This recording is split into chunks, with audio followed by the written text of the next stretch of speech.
ಎಲ್ಲರಿಗೂ ನಮಸ್ಕಾರ. Good food bye Supriya ಚಾನಲ್ಗೆ ಸ್ವಾಗತ. ಇವತ್ತಿನ ವಿಶೇಷ ಕಡಲೆ ಬೀಜದ ಸಾಂಬಾರು.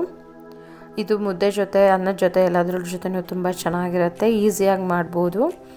ಇದಕ್ಕೆ ಬೇಕಾಗಿರೋ ಸಾಮಗ್ರಿಗಳು: ಎಣ್ಣೆ, ಉಪ್ಪು, ಒಂದು ಅರ್ಧ ಈರುಳ್ಳಿ ಸಣ್ಣಗೆ ಹೆಚ್ಚಿಟ್ಕೊಂಡಿರೋದು, 3 ಟೊಮೊಟೊ ಸಣ್ಣಗೆ ಹೆಚ್ಚಿಟ್ಕೊಂಡಿರೋದು, ಖಾರದ ಪುಡಿ, ಸಾಂಬಾರ್ ಪುಡಿ, ಸಾಸಿವೆ, ಜೀರಿಗೆ, 10 ಎಸಳು ಬೆಳ್ಳುಳ್ಳಿ, 100 ಗ್ರಾಮ್ ಅಷ್ಟು ಹುರಿದ್ಬಿಟ್ಟು ಸಿಪ್ಪೆ ತೆಗೆದಿಟ್ಕೊಂಡಿರೋ ಕಡಲೆ ಬೀಜ. ಮೊದಲಿಗೆ ಒಂದು ಜಾರ್ ತೊಗೊಂಡು ಜಾರಿಗೆ ಹುರಿದಿಟ್ಕೊಂಡಿರ್ತೀವಲ್ಲ ಆ ಕಡಲೆ ಬೀಜ ಹಾಕ್ಕೋಬೇಕು. ಕಡಲೆ ಬೀಜ ಹಾಕ್ಕೊಂಡಾದ್ಮೇಲೆ ಬೆಳ್ಳುಳ್ಳಿ ಎಸಳು ಇರುತ್ತಲ್ಲ, ಸಿಪ್ಪೆ ಬಿಡಿಸಿಟ್ಕೊಂಡಿರೋದು, ಅದನ್ನು ಹಾಕ್ಕೋಬೇಕು. ಅದನ್ನು ಹಾಕ್ಕೊಂಡು ಗ್ರೈಂಡ್ ಮಾಡ್ಕೋಬೇಕು. ಬೇಕಂದರೆ ನೀರು ಹಾಕ್ಕೋಬೋದು. ನಾನಿಲ್ಲಿ ನೀರು ಹಾಕ್ಕೊಂಡಂಗೆ ಗ್ರೈಂಡ್ ಮಾಡ್ಕೊಂಡಿದ್ದೀನಿ ಈ ರೀತಿ. ಅದಾದಮೇಲೆ ಬಾಣಲಿ ತೊಗೊಂಡು ಬಾಣಲಿಗೆ ಒಂದು 3 ಟೇಬಲ್ ಸ್ಪೂನ್ ಅಷ್ಟು ಎಣ್ಣೆ ಹಾಕ್ಕೊಂಡು ಸಾಸಿವೆ, ಜೀರಿಗೆ ಹಾಕ್ಕೊಂಡು ಅದಾದಮೇಲೆ ಅದನ್ನು ಫ್ರೈ ಮಾಡಾದಮೇಲೆ ಈರುಳ್ಳಿ ಹಾಕ್ಕೋತಿದ್ದೀನಿ.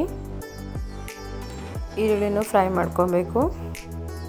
ಈರುಳ್ಳಿ ಚೆನ್ನಾಗಿ ಫ್ರೈ ಆಗಬೇಕು ಅಂದರೆ ಒಂದು ಅರ್ಧ ಸ್ಪೂನಷ್ಟು ಉಪ್ಪು ಹಾಕ್ಕೋತಿದ್ದೀನಿ. ಈರುಳ್ಳಿ ಫ್ರೈ ಆಗಿದೆ. ಈಗ ಟೊಮೊಟೊ ಹಾಕ್ಕೊತಿದ್ದೀನಿ. ಟೊಮೊಟೊ ಹಾಕ್ಕೊಂಡಾದ್ಮೇಲೆ ಒಂದು ಲಿಡ್ ಮುಚ್ಚಿಟ್ಬಿಡಿ, ಚೆನ್ನಾಗಿ ಬೇಯುತ್ತೆ ಟೊಮೊಟೊ. ಈಗ ಟೊಮೊಟೊ ಬೆಂದಿದೆ. ಇದಕ್ಕೆ ಹಚ್ಕೊಳ್ಳೋದು ಪುಡಿ,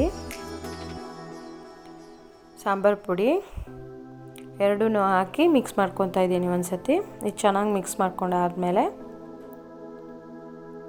2 ಲೋಟದಷ್ಟು ನೀರು ಹಾಕ್ಕೋತಿದ್ದೀನಿ. ನೀರು ಹಾಕ್ಕೊಂಡಾದ್ಮೇಲೆ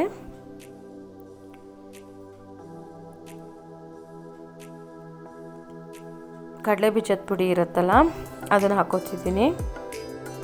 ಅದನ್ನು ಚೆನ್ನಾಗಿ ಮಿಕ್ಸ್ ಮಾಡ್ಕೋಬೇಕು, ಗಂಟು ಇಲ್ದಂಗೆ.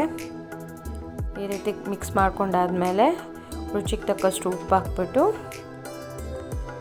ಇದನ್ನು ಕುದಿಯೋಕ್ಕೆ ಬಿಡ್ತಿದ್ದೀನಿ. ಕುದೀತಾ ಇದೆ. ಒಂದು 5 ರಿಂದ 6 ನಿಮಿಷದಷ್ಟು ಚೆನ್ನಾಗಿ ಕುದಿಸ್ಕೋಬೇಕು. ಒಂದು ಸತಿ ಟ್ರೈ ಮಾಡಿ ನೋಡಿ ಮನೇಲಿ, ತುಂಬ ಚೆನ್ನಾಗಿರುತ್ತೆ ಈ ಸಾರು.